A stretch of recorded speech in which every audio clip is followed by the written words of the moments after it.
Hi students. So today we are going to see 2 mark questions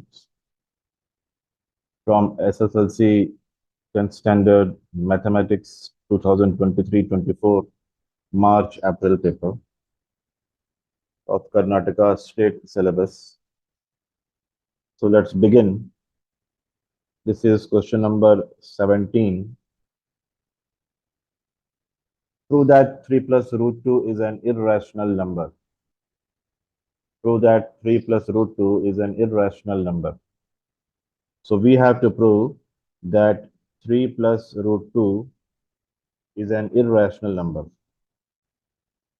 Is an irrational number. ठीक है, ये हमको prove करना है.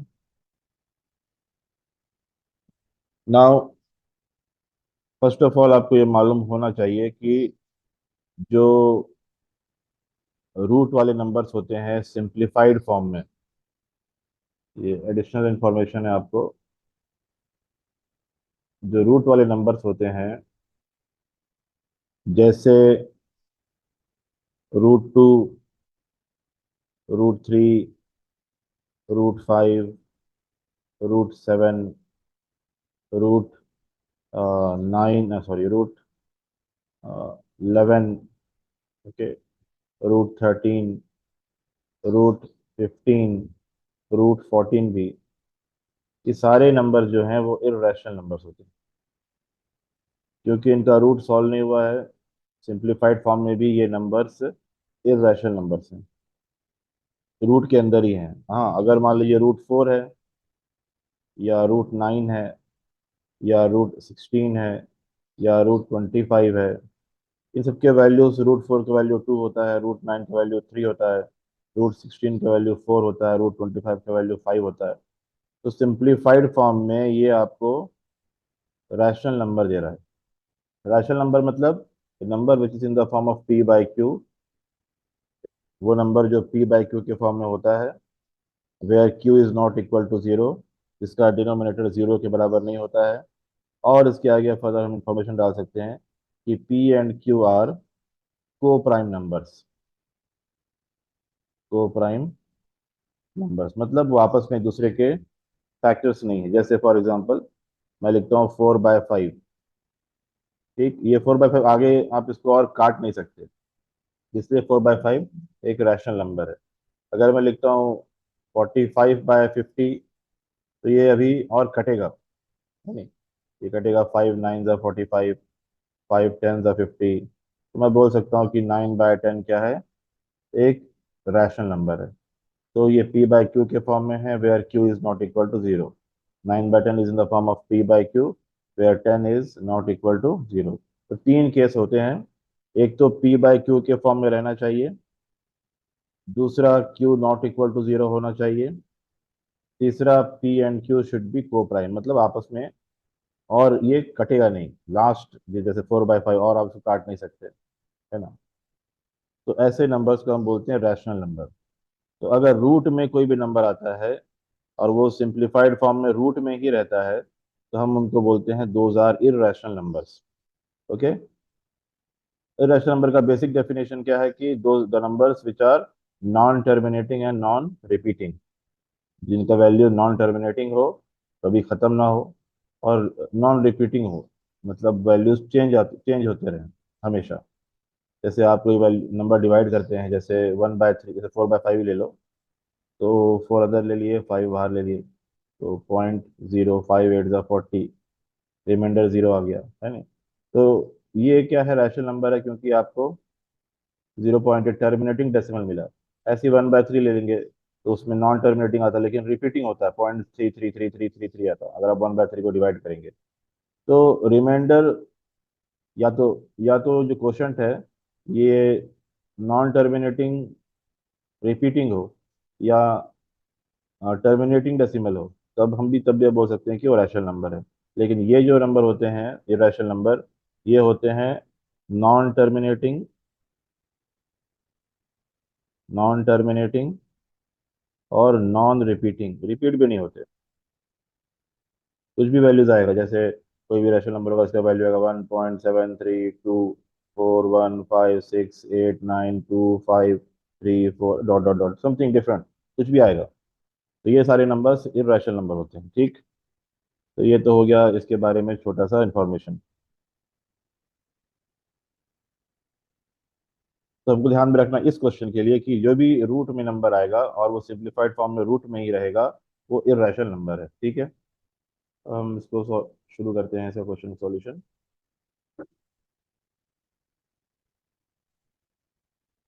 तो 3 + √2 is an irrational number prove करना है। तो हम क्या मान के चलेंगे इस क्वेश्चन को सॉल्व करने के लिए कि ये 3 + √2 एक रैशनल नंबर है। ठीक, हमें मान लेते हैं कि let 3 + √2 is a rational number. अब ऑब्वियस है, जब ये रैशनल नंबर है तो रैशनल नंबर की सारी चीजें इसको फुलफिल होंगी। मतलब 3 + √2 will be in the form of p/q। 3 + √2 can be written in the form of p/q, where p and q belongs to integer। p और q क्या होगा, इंटीजर होगा। दूसरा, q is not equal to 0। ठीक है, और p and q are coprime. Coprime, ये तीन केस इसके लिए लाजमी है। तो ये 3 + √2 रैशनल नंबर है। अब हम क्या करेंगे नेक्स्ट स्टेप में, बहुत आसान है, इसके स्टेप्स फिक्स्ड हैं। रूट वाले टर्म को लेफ्ट हैंड साइड में रखेंगे और जो 3 है, जो नंबर वाला टर्म है, उसको आप राइट हैंड साइड भेज दीजिए। इसको 3/1 लिख दीजिए। √2, इसका एलसीएम ले लीजिए। q1 = q, p1 = p, -3 × q 3q। Okay, now क्योंकि ये p और q इंटीजर है, since p and q belongs to integer, belongs to मतलब वो उसमें है, तो p और q अगर इंटीजर है, इसका मतलब p-3q divided by q is a rational number, क्योंकि p/q के फॉर्म में है। ओके, पर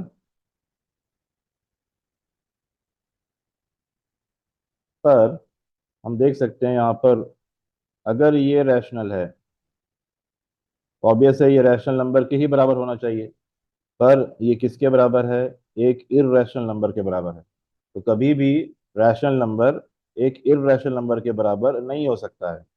p-3q/q एक रैशनल नंबर है, क्यों? क्योंकि p और q इंटीजर है, और इंटीजर डिवाइडेड बाय इंटीजर, जहाँ पर q is not equal to 0 है, वो एक रैशनल नंबर होगा।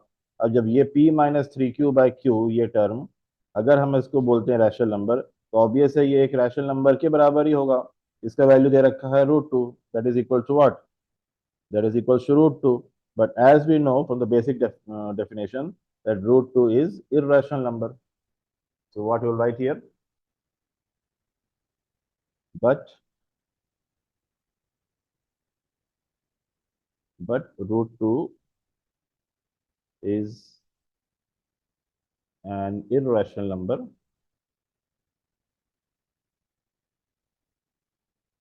is an irrational number। तो अब यहाँ पर हमारा जो कॉन्ट्रडिक्शन क्रिएट हो गया, कि हम जो एज्यूम करके चले थे वो नहीं है। सो hence this is a contradiction। So but this is but this is a contradiction, this is a contradiction, therefore our assumption is wrong, hence our assumption is wrong, therefore 3 + √2 is an irrational number।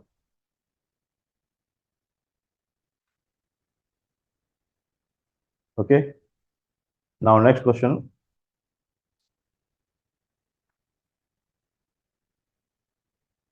Solve the given pair of linear equation by elimination method. Solve the given pair of linear equation by elimination method. So it's very easy. We have equation 2x plus y is equal to 8 and 3x minus y is equal to 7. So let's solve this. So as you can see, let us assume this as equation 1 and this as equation 2. Now just add it on adding. Why I am doing addition? This is by elimination method. ये क्या है? Elimination method मतलब यहाँ पर हमको एक variable को eliminate करना है. अब जब हम इसको ऐड करेंगे तो ऐड करने पर क्या होता है कि नीचे के जो साइन है वो चेंज नहीं होते. नीचे का जो इक्वेशन है उसका साइन चेंज नहीं होता. तो अगर हम इसको सिंपली ऐड करेंगे तो आप देख सकते हैं plus Y minus Y zero हो जाएगा. ये सिंपली जीरो हो जाएगा. 2x प्लस 3x ये हो जाएगा 5x और 8 प्लस 7 सीधा हो जाएगा 15. यहाँ से आपको x इज इक्वल्स टू 15/5 मिल जाएगा. 5 1 5, 5 3 15. So from here you will get s x is equals to 3. Now how to find the value of y? Just substitute the value of x in any one of the equation. हमारे पास equation है 2x plus Y is equals to 8. मैंने first equation लिया, आप second equation भी ले सकते हैं. अब यहाँ पर आप क्या करना है, ऊपर लिख देंगे यहाँ पर put the value of x in equation 1. अब यहाँ x की जगह पे आप 3 लिखिए जो कि आपका आंसर यहाँ मिला है आपको.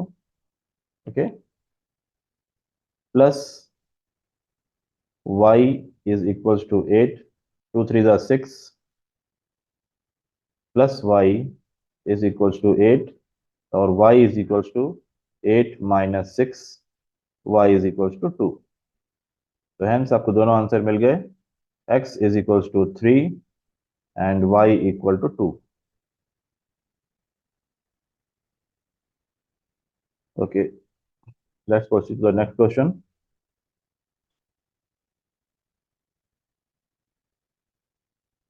Find the sum of first 20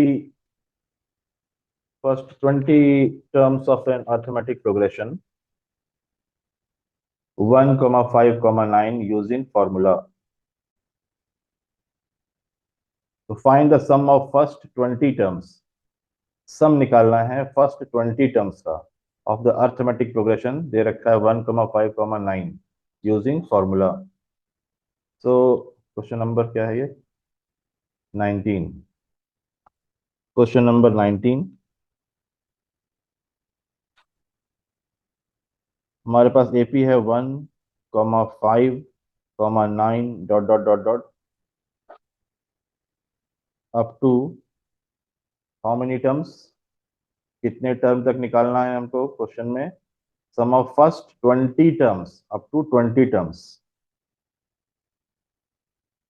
up to 20 terms. यहाँ बच्चे कंफ्यूज हो जाते हैं, हम ए एन किसको लेंगे, एन किसको लेंगे. ठीक है ना. जनरली ए एन और एन में बच्चे बहुत ज़्यादा कंफ्यूज होते हैं. देखिए, ए एन मतलब nth टर्म होता है. अगर यहाँ पर बोलता 20th टर्म, 20 के बाद टी एच लिखता तो हम बोलेंगे वो ए एन है. सिर्फ 20 टर्म्स लिख रहा है इसका मतलब वो एन है. ठीक है ना. तो यहाँ हमको सम निकालना है. यहाँ गिवन क्या क्या है? फर्स्ट टर्म देखिए 1 है. Common difference a2 minus a1 या a3 माइनस a2. तो second term minus first term. Second term आपका 5 है और फर्स्ट टर्म 1 है. तो 5 minus 1 that is equal to 4 और n जो है वो 20 है. बाय यूजिंग फॉर्मूला बोल रहा है. ठीक है, तो फॉर्मूला हमारे पास क्या है? S N is equals to n/2 2a plus n-1 into D. Now n की वैल्यू क्या है 20, तो n की जगह 20 लिख दिए। फिर यहाँ भी n आया, वहाँ भी 20 लिख दिए। टू a की वैल्यू क्या है 1, प्लस अगेन n की वैल्यू 20 -1, d की वैल्यू हम निकाले 4। जो भी ऊपर गिवन वैल्यूज है हम यहाँ सब्स्टिट्यूट कर दिए। Now S20 is equals to, अब ये हो जाएगा 2 1 ज़ा 2, 2 10 ज़ा 20, तो यहाँ आ गया 10, 2 1 ज़ा 2 अंदर, plus 20 -1 19 into 4 bracket close. S20 is equals to 10, 2 plus 19 4 ज़ा 36, 6 3 76।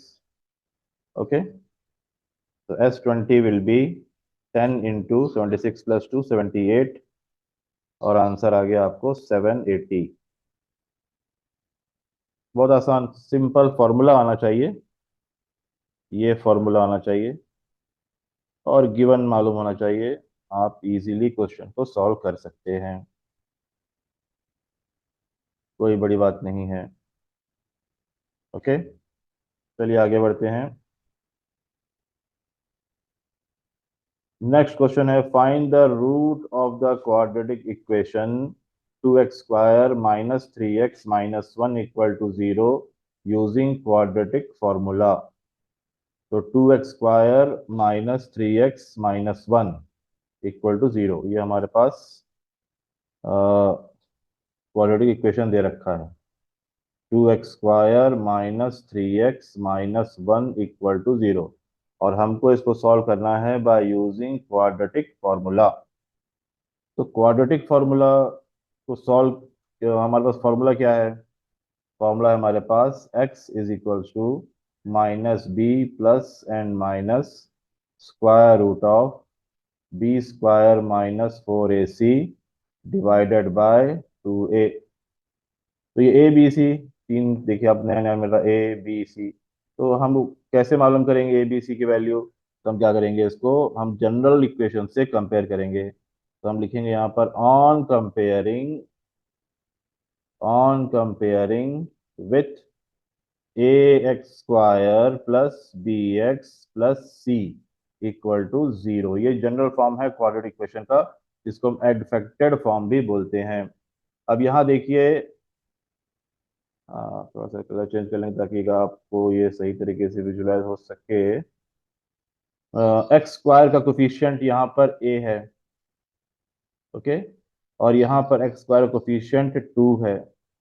तो हम लिखेंगे यहाँ पर ए इज इक्वल्स टू 2। अब यहाँ देखिए एक्स का कोफिशियंट बी है, यहाँ पर एक्स का कोफिशियंट -3 है, तो हम लिखेंगे बी इक्वल टू -3। और यहाँ सी है, यहाँ पर सी कांस्टेंट जिसके साथ कोई वेरिएबल नहीं है, -1 है, तो सी की वैल्यू हो गई -1।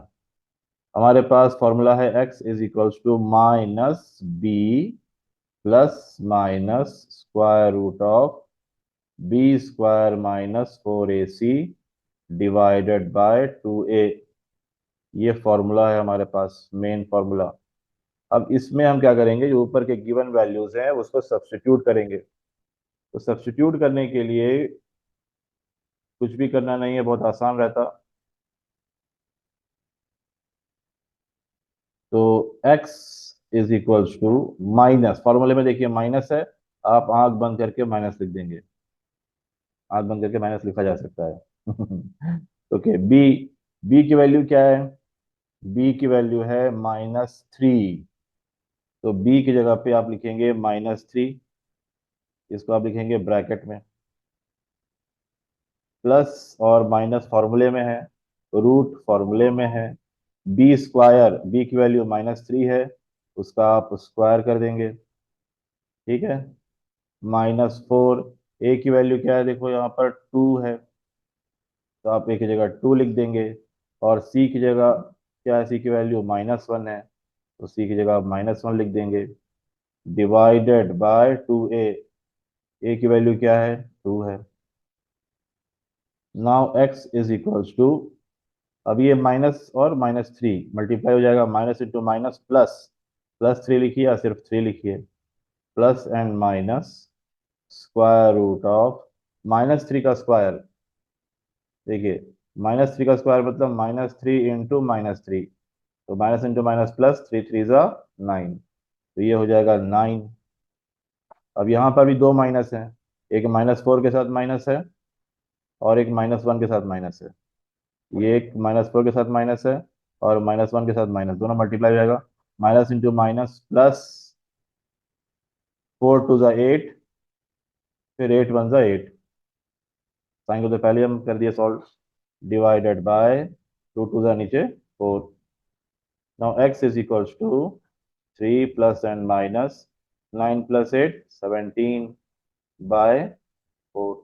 अब चाहे तो आप आंसर इसको ऐसा ही लिख सकते हैं, या फिर कंप्लीट आंसर लिखना होगा तो लिखेंगे x is equals to 3 plus √17 by 4, और x is equals to 3 - √17 by 4, क्योंकि प्लस और माइनस था ना ये, तो हम इसको, ये प्लस और माइनस था तो एक बार प्लस लिए और एक बार माइनस लिए। ओके, अब √17 आगे सॉल्व नहीं हो सकता, इस वजह से हम इसको एज इट इज रख रहे हैं। तो ये हो गया हमारा आंसर। आगे बढ़ते हैं। Prove that cos theta minus sign theta into cos theta divided by cos theta plus sign theta into cos theta is equals to cosec theta -1 divided by cosec theta +1। तो इस क्वेश्चन को हम कैसे करेंगे? देखिए, क्वेश्चन को देख के उसकी खूबसूरती को समझना पड़ेगा आपको, वो क्या पूछ रहा है और हम उसको उस तक कैसे पहुंचना है। cos theta minus sign theta into cos theta. Trigonometry में खास बात क्या है कि थोड़ा सा अगर हम ध्यान दें तो कोशिश करनी चाहिए कि आगे के दो स्टेप हम दिमाग में इसको सॉल्व कर सकें, तभी ट्रिग्नोमेट्री थोड़ा सा, क्योंकि यहाँ पर प्रॉब्लम क्या है ट्रिग्नोमेट्री में कि अप्रोच, हमारा अप्रोच सही होना चाहिए, वरना क्वेश्चन इतना लंबा हो जाएगा कि आप खुद पागल हो जाओगे। ठीक है ना? तो हमारा अप्रोच सही होना चाहिए। Go to the next page. Okay, question number 21 है ये। ओके, तो prove that cos theta minus sign theta into cos theta divided by cos theta plus sign theta into cos theta is equals to cosec theta -1 divided by cosec theta +1। ये prove करना है, तो left hand side ले लीजिए पहले आप। Left hand side क्या है? cos theta minus sign theta into cos theta divided by cos theta plus sign theta into cos theta. Okay,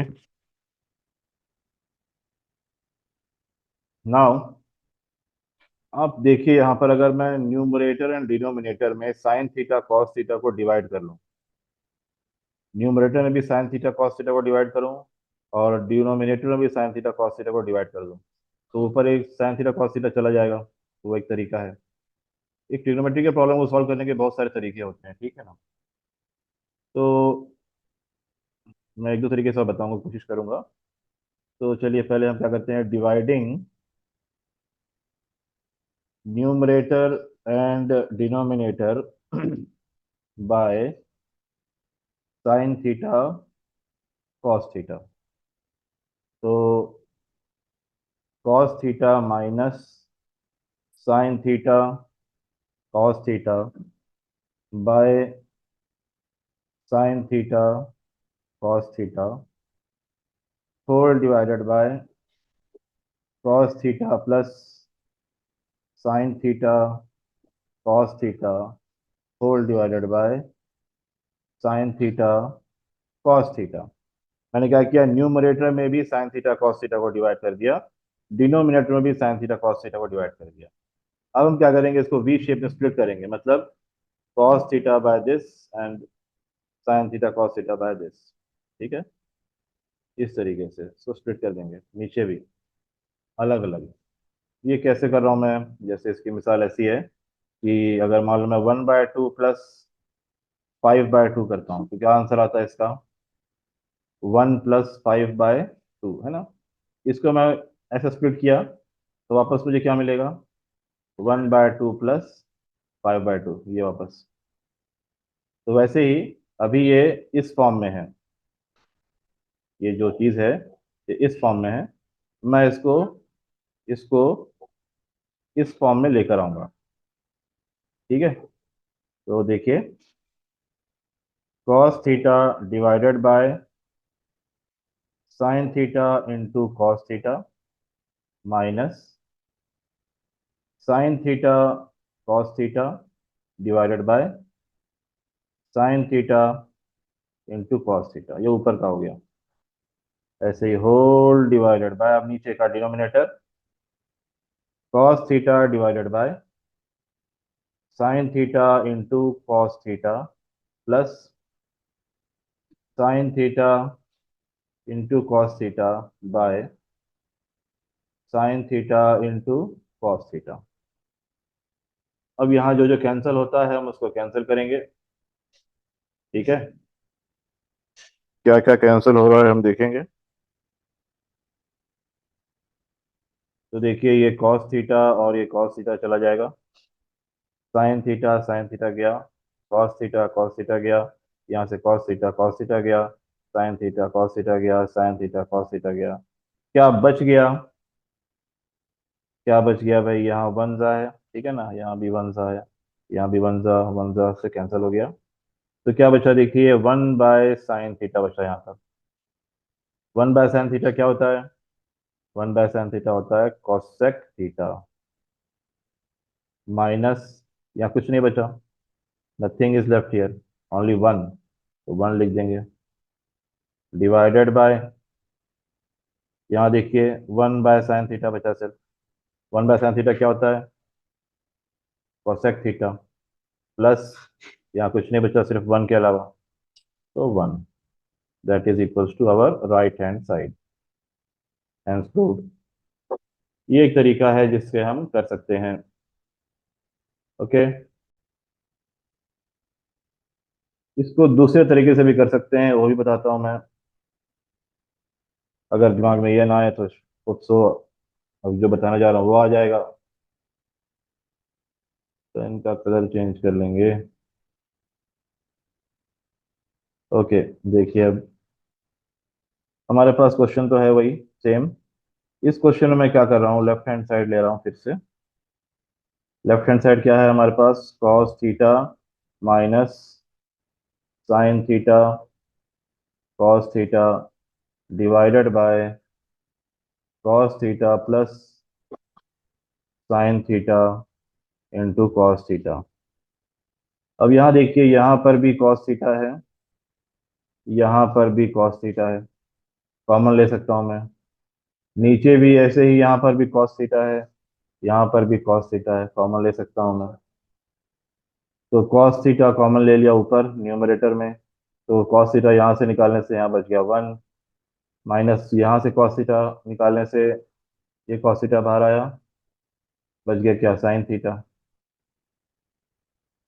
divided by, यहाँ से भी सेम कॉमन लिए तो बच गया 1 + sin theta. Okay, now now you can cancel it out, ये one जा चला गया, क्या रिजल्ट आया, 1 - sin theta by 1 + sin theta. अब आप चाहे तो दोनों न्यूमरेटर और डिनोमिनेटर में साइन थीटा से डिवाइड कर सकते हैं, ठीक है, या फिर आप चाहें तो लिख सकते हैं ऐसे, साइन थीटा क्या होता है, 1/cosec थीटा,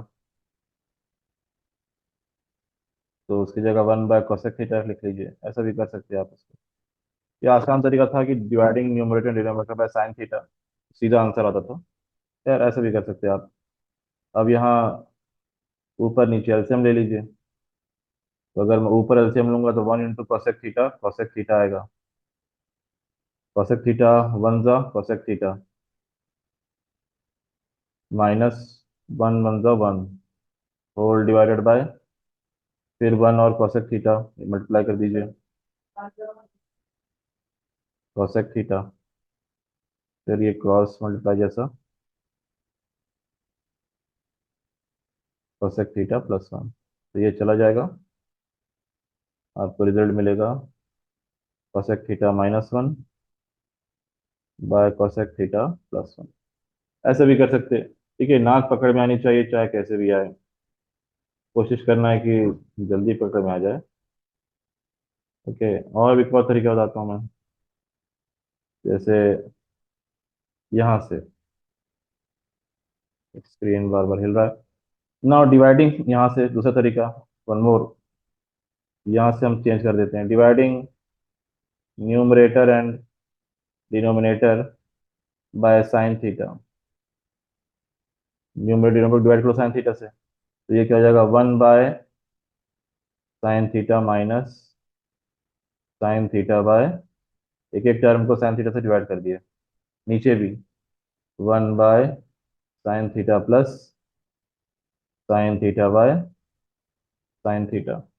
ये साइन थीटा वन सा चला जाएगा, साइन थीटा वन सा चला जाएगा। अब one by sin theta numerator में वो होता है कॉसेक थीटा, बचा वन, और यहाँ पर हो गया one, one by sin theta is cosec theta plus one. तो आप कैसे भी, ये तीसरा अप्रोच समझ लीजिए। तो एक सिंगल प्रॉब्लम को आप तीन तरीके से कर सकते हैं, जो भी आपको इसमें अच्छा लगे आप उसको यूज करिए। Okay, next problem. ओके, ये भी ट्रिग्नोमेट्री का ही है। Sine 30 degree plus cos 60 degree divided by cosec 30 minus cot 45 equal to sine 90। तो ये क्वेश्चन नंबर 21 का समझ लो बी पार्ट है, और में आता है ये, लेकिन क्योंकि हम अभी प्रैक्टिस कर रहे हैं तो हमारे लिए ज़रूरी है कि हम पूरे प्रॉब्लम्स करें। दूसरी बात, बहुत आसान है ये वैल्यूज़ को याद रखना, क्लास में सिखाया भी गया था कि किस तरीके से ये वैल्यूज़ याद होते हैं, और बहुत ही आसान है। आप इसको 15 मिनट या आधा घंटा दे दिए तो आपको ये वैल्यूज़ याद हो जाएंगे। तो हमको यहाँ लेफ्ट हैंड साइड बराबर राइट हैंड साइड प्रूव करना है। Will go to the next page. Okay, will change the colour of the pen. तो हमारे पास क्या है भाई, question, sine 30 degree plus cos 60 degree divided by cosec 30 degree minus cot 45 degree is equals to sine 90 degree. ये हमको prove करना है। ओके, तो क्वेश्चन हमने लिख लिया है। सॉल्यूशन में लेफ्ट हैंड साइड लेंगे आप। लेफ्ट हैंड साइड में साइन 30 की वैल्यू क्या होती है, साइन 30 की वैल्यू होती है 1/2, ये याद होना है। कॉस 60 की वैल्यू 1/2 होती है, डिवाइडेड बाय कोसेक 30 वैल्यू क्या होगा, तो हमको मालूम होना चाहिए साइन 30 की वैल्यू 1/2 होती है, तो कोसेक उसका रेसिप्रोकल होता है, तो 1/2 का रेसिप्रोकल 2 हो जाएगा। कॉट 45, टेन 45 1, तो कॉट 45 भी 1 होगा। तो ऊपर न्यूमरेटर में 1/2 प्लस 1/2 मीन्स आधा किलो मिला के 1 किलो हो गया, ये हो गया 2 माइनस वन वन, तो ये हो गया वन। इसी तरीके से आप राइट हैंड साइड निकाल सकते हैं। राइट हैंड साइड साइन 90 है, और साइन 90 की वैल्यू क्या होती है, one. Therefore left hand side is equals to right hand side. तो जो भी एग्जाम में इसको क्वेश्चन सॉल्व करे होंगे तो आई होप ये बी वाला ही करे होंगे, क्योंकि बी वाला बहुत इजी था ऑप्शन में। चलिए आगे बढ़ते हैं। Find the coordinate of the point P and Q in the given graph, and hence find the length of PQ using distance formula। तो इस ग्राफ को देख के आपको P और Q कोऑर्डिनेट्स मालूम करना है। ये क्वेश्चन नंबर 22। इसमें पी कोऑर्डिनेट देखिए, पीक पॉइंट जो है यहाँ नजर आ रहा होगा आपको, one, x axis, x coordinate one है और वाई कोऑर्डिनेट भी वन है। तो पी कोऑर्डिनेट हो जाएगा 1,1, और ऐसे ही क्यू कोऑर्डिनेट का एक्स देखिए, क्यू कोऑर्डिनेट ये रहा आपको, एक्स कोऑर्डिनेट इसका है, नीचे जाइए 5 है ना, ये है एक्स एक्सिस, तो फिर क्यू कोऑर्डिनेट हो जाएगा 5, सॉरी एक्स कोऑर्डिनेट, और क्यू का ही वाई, ये इसको यहाँ से ले जाइए, वाई हो जाएगा 4, तो कोऑर्डिनेट हो जाएंगे 5, 4, 5, 4 कोऑर्डिनेट्स आ गए। फिर निकालना क्या है, find the length of P Q using distance formula, तो हमको इसका डिस्टेंस निकालना है, इन दोनों पॉइंट्स के बीच का डिस्टेंस निकालना है। तो डिस्टेंस फार्मूला हमको मालूम है, D is equals to square root of x2 minus x1 whole square plus y2 minus y1 whole square. अब आप यहाँ एज्यूम कर सकते हैं कि x1 x2 कौन सा है, y1 y2 कौन सा है। मान लेते हैं कि ये आपका x1 है, कॉमा ये आपका y1 है, ये x2 है, ये y2 है। तो d is equals to x2 5, x1 1 whole square, y2 is 4, y1 is 1 whole square. तो ये हो जाएगा 5 - 1 इज 4 एंड 4 - 1 इज 3। ओके, यहाँ से आगे हम सॉल्व कर लेते हैं।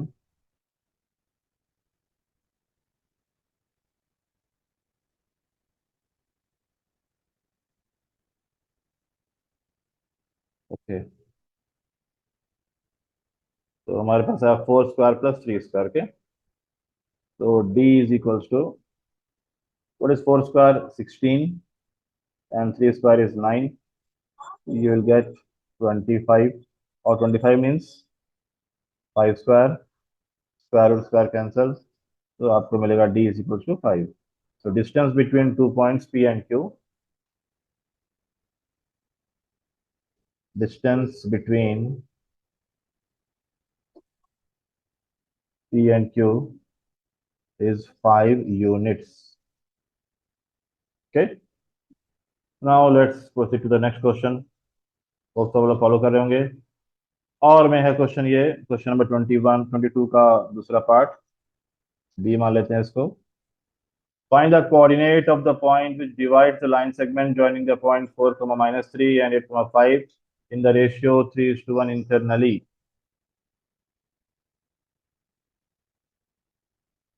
Find the coordinate of the point which divides the line segment joining the points 4, -3 and 8, 5 in the ratio 3:1 internally. So line segment बन रहा है दो पॉइंट्स को ज्वाइन करने के बाद, ठीक है, लाइन सेगमेंट बन रहा है दो पॉइंट्स को ज्वाइन करने के बाद। वो दो पॉइंट्स क्या हैं, 4, -3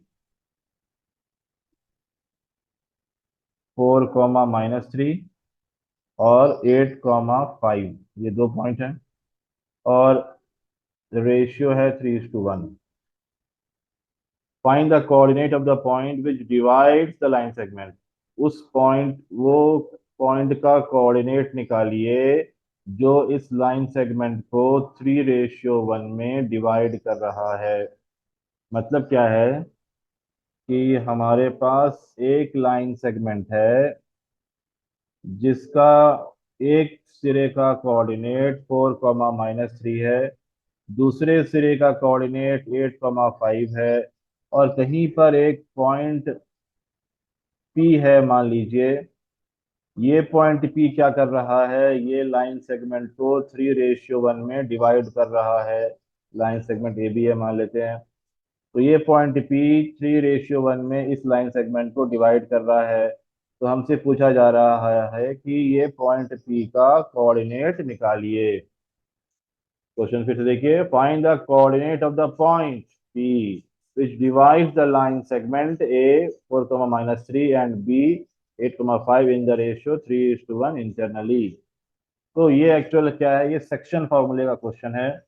सेक्शन फार्मूला क्या होता है कि अगर दो पॉइंट हैं ए और बी, मान लेते हैं ए का कोऑर्डिनेट है x1, y1 और बी का कोऑर्डिनेट है x2, y2, और कहीं पर एक पॉइंट P है जिसका कोऑर्डिनेट x, y है, और अगर ये पॉइंट P m/n में लाइन सेगमेंट को डिवाइड कर रहा है, तो इसका x कोऑर्डिनेट होता है formula mx2 plus nx1 divided by m plus n। इसी तरीके से इस p पॉइंट का y कोऑर्डिनेट होता है my2 plus ny1 divided by m plus n। तो ये तो हो गया फॉर्मूला। ओके, अब यहाँ आप देख लो x1 y1 क्या है, x2 y2 क्या है। तो अगर आप ध्यान से देखोगे तो मैं बता देता हूँ आपको कि x1 y1 क्या है। अब आप क्या करो, इसको इस पॉइंट, जो ये पॉइंट है, इसको हमारे ऊपर दिए गए पॉइंट से रिलेट करिए। तो ये हो जाएगा आपका x1, ये हो जाएगा y1, ये हो जाएगा x2, और ये हो जाएगा y2, और xy तो xy है ही। ठीक है, तो अब इसको हम सॉल्व करेंगे।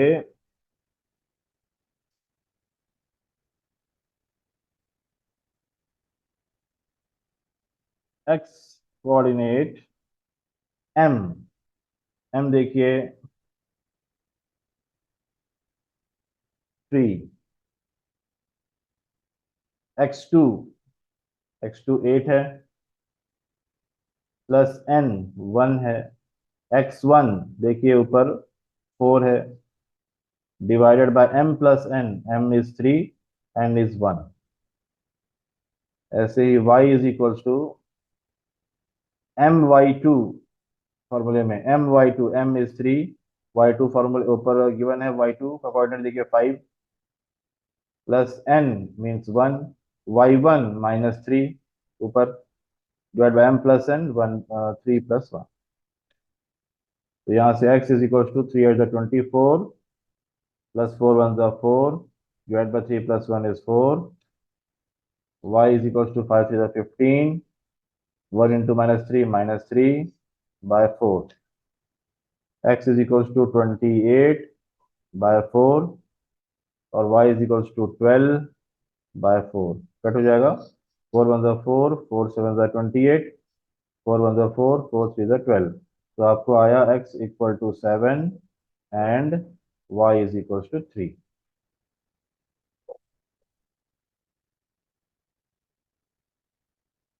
Okay,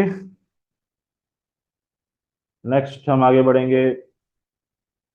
A basket contains 36 mangoes.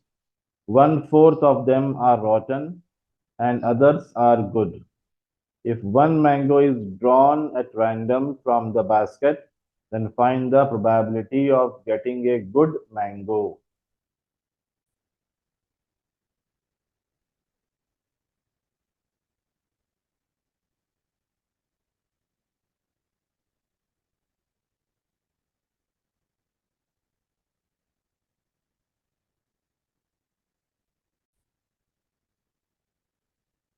So we have a basket contains 36 mangoes. 1 by 4th of them are rotten. 1 by 4th of the 36 mangoes are rotten. So हम यहाँ निकाल सकते हैं number of rotten mangoes. Number of rotten mangoes is nothing but 1 by 4 of 36. 4 ones are 4 nines are 36. So that is equal to 9. Now number of mangoes in good condition. Number of mangoes in good condition. 36 minus 9, that will be 27. Okay. Now question क्या पूछ रहा है हमसे? If one mango is drawn at random from the basket, इस basket से एक mango निकाला गया। Find the probability of getting a good mango. So probability of getting a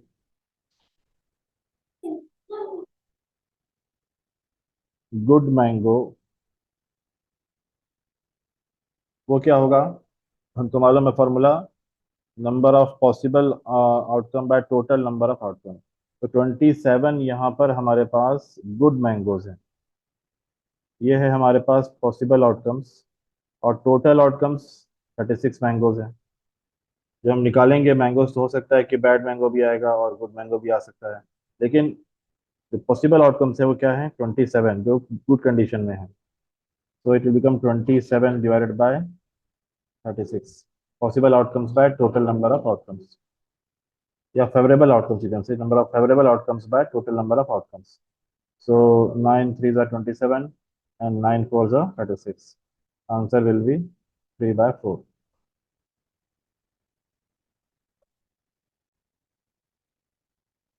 अब हमारे पास क्वेश्चन है कंस्ट्रक्शन का। Draw a circle of radius 3.5 centimetre and construct a pair of tangents to the circle such that the angle between the tangent is 60 degree। मतलब हमको एक तो पहले बनाना है draw a circle of radius 3.5 centimetre. Okay, तो 3.5 centimetre का एक आपको सर्कल बनाना है। ठीक है, 3.5 सेंटीमीटर रेडियस का। फिर and construct a pair of tangents, दो टेंजेंट्स ड्रॉ करना है such that angle between them is 60 degree. और इस तरीके से दो टेंजेंट हम ड्रॉ करना है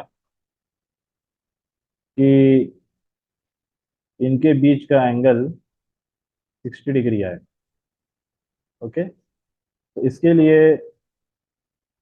एक कॉन्सेप्ट याद रखना है हमको कि ये जो दो एंगल होता है, ये एंगल और ये एंगल, ये वाला एंगल, ओके, और ये वाला एंगल, इन दोनों का सम 180 होता है। मान लेते हैं एंगल ए ओ बी, और ये मान लेते हैं सी। तो angle A O B plus angle A C B, ये कितना होता है? 180 होता है। ये कॉन्सेप्ट को हमको लेके चलना है। ओके, तभी हम इस क्वेश्चन को सॉल्व कर सकते हैं। तो जब हम इसमें ए सी बी की वैल्यू 60 पुट करेंगे, तो यहाँ से मुझे ए ओ बी मिल जाएगा 180 माइनस 60, मीन्स ए ओ बी मिल जाएगा 120 डिग्री। मतलब जब हम यहाँ 120 डिग्री को लेकर हम टेंजेंट ड्रॉ करेंगे रेडियस पे, तो ऑटोमेटिकली यहाँ पर हमको 60 डिग्री मिलेगा। देखिए वो कैसे होगा। सबसे पहले हमको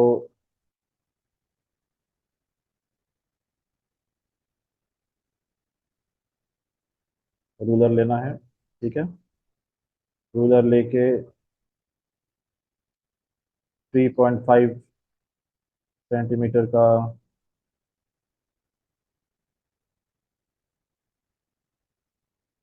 सर्कल ड्रॉ कर लेना है।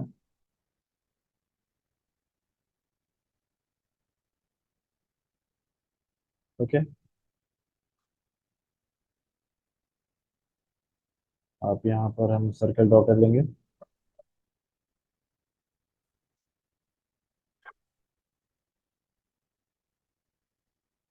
ये हो गया 3.5 सेंटीमीटर का सर्कल। अब हमको खींचना है 120 डिग्री, क्योंकि हमारे कैलकुलेशन में था। ओके, तो हम पहले एक लाइन खींचेंगे।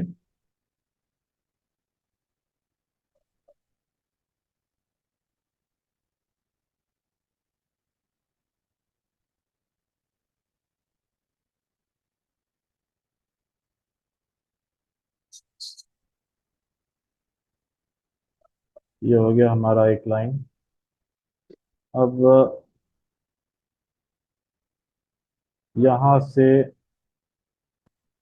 120 डिग्री।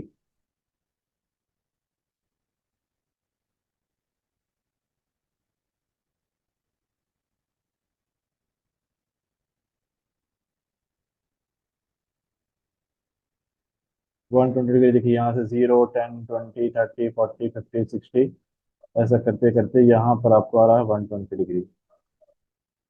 यहाँ पर एक डॉट मार देते हैं। Okay, now take the scale.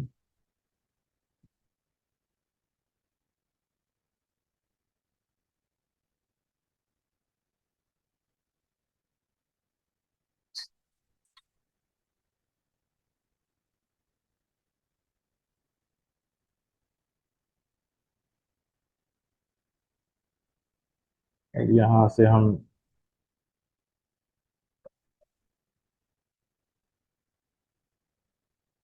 ये हो गया हमारा 120 डिग्री। ठीक है, अब इन दोनों पॉइंट से हमको टेंजेंट ड्रॉ करना है। उसके लिए हमको कंपास लेना होगा। कंपास को हम यहाँ रखेंगे।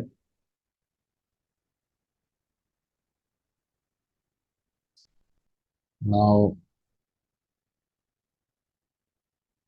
ये मेजर कर लेते हैं और हम एक आर्क ड्रॉ करेंगे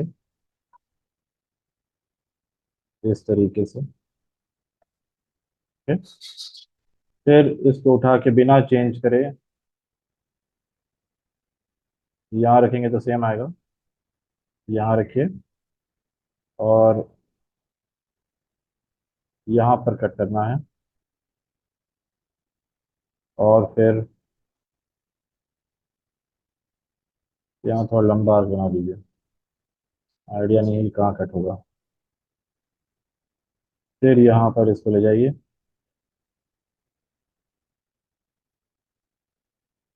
ये एक पार्ट हो गया। अब इस पॉइंट से इस पॉइंट को आपको एक लाइन खींच लेनी है।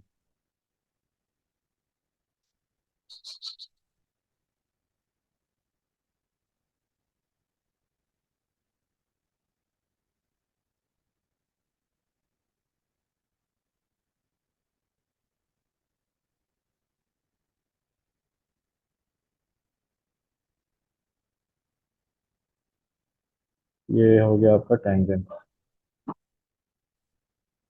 ठीक है, थोड़ा सा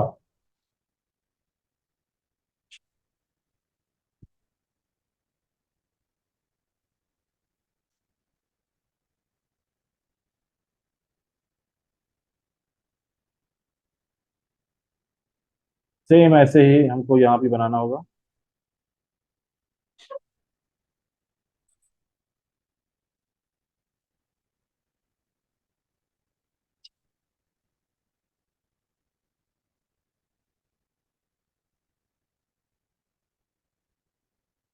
सेम यहाँ रखिए और क्योंकि कचरा होगा इस वजह से मैं यहाँ से बना रहा हूँ। हम यहाँ से भी कर सकते हैं उससे। ये हो गया। और फिर बिना चेंज किए इसको उठाइए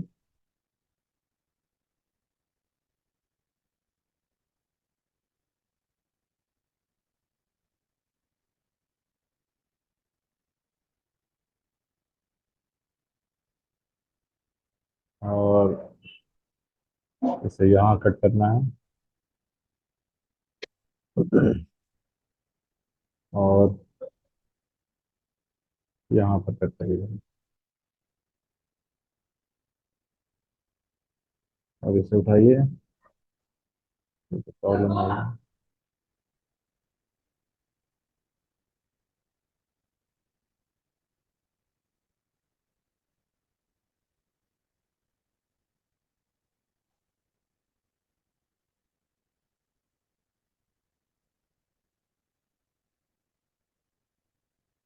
ये हो गया। अब स्केल लेना है, थोड़ा सा कलर चेंज कर लेते हैं और आप स्केल को लाइए यहाँ।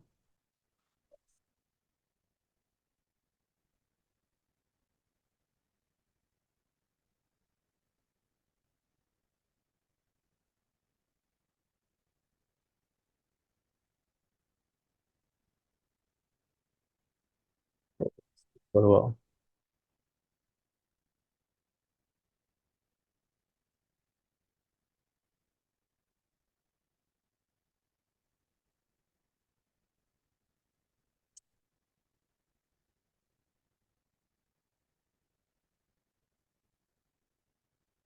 ये अब चेक कर सकते हैं आप, ये एंगल कितना है, भी चेक कर लेते हैं। आप इसको इस तरीके से, हाँ।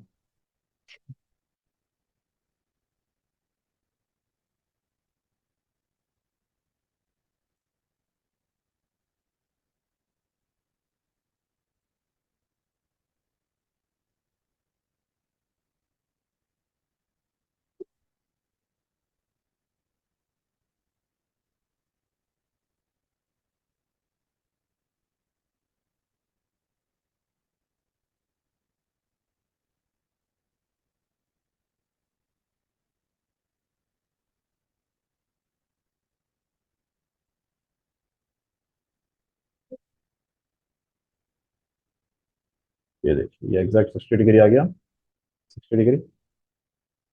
तो उसके बाद अब यहाँ पर आप लिख सकते हैं ये भी 60 डिग्री, ठीक है ना। तो इस तरीके से हमको इस क्वेश्चन को सॉल्व करना है। ठीक, ये पूरे 2 मार्क के क्वेश्चन आई थिंक हम सॉल्व कर लिए। तो अगले वीडियो में 3 मार्क क्वेश्चन देखेंगे। Okay, thank you friend, thank you students.